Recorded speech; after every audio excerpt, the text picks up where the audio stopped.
कहानी दिखावा। एक राजा के दरबार में एक बुद्धिमान मंत्री था जिसके पास हर समस्या का हल था। राजा अपने इस मंत्री से बिना पूछे कोई भी बड़ा फैसला नहीं लेता था। इस मंत्री से राज दरबार के अन्य लोग जलन रखते थे। एक दिन राज दरबार में राजा ने अपने इस मंत्री से कहा, तुम इतने बुद्धिमान हो लेकिन तुम्हारा बेटा तो बेहद मूर्ख है। राजा की ये बात मंत्री को अच्छी नहीं लगी और मंत्री ने राजा से पूछा, महाराज आप ऐसा क्यों बोल रहे हैं?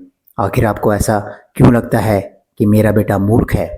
राजा ने कहा, मैं रोज सुबह जब जनता से मिलने के लिए जाता हूँ तो वहाँ पर तुम्हारा बेटा भी होता है और मैं रोज तुम्हारे बेटे से ये पूछता हूँ कि सोना और चांदी में से कौन सी चीज़ सबसे ज़्यादा कीमती है।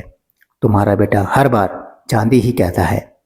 राजा की ये बात सुनकर दरबार में मौजूद लोग मंत्री पर हंसने लगे और मंत्री को बुरा लगा। मंत्री बिना कुछ कहे अपने घर वापस आ गया और घर आते ही मंत्री ने अपने बेटे से पूछा, सोने और चांदी में क्या मूल्यवान है?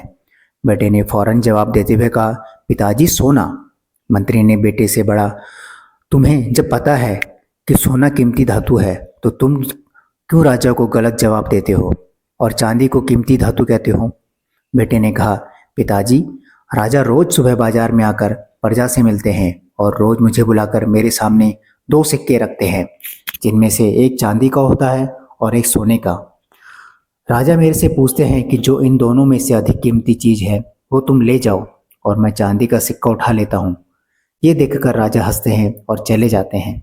मंत्री ने अपने बेटे से पूछा, तो तुम क्यों रोज चांदी का सिक्का उठा लेते हो? अब पूरा दरबार मेरा मजाक उड़ा रहा है। मंत्री की बात सुन बेटा अपने कमरे में ले गया और वहाँ पर उसने एक पेटी खोली।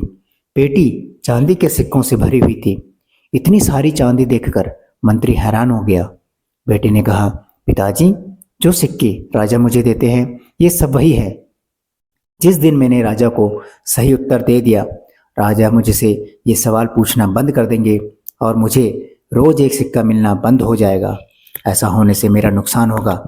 अगले दिन मंत्री ने अपने बेटे की चतुराई राजा को बताई और राजा मंत्री के बेटे की चालाकी से बेहद ही प्रभावित हुआ। दोस्तों, हमें अपनी काबिलियत का दिखावा कभी नहीं करना चाहिए। समय आने पर अपने आप ही सबको पता चल जाता है कि हम कितने काबिल हैं। जय श्री कृष्ण। राधे राधे।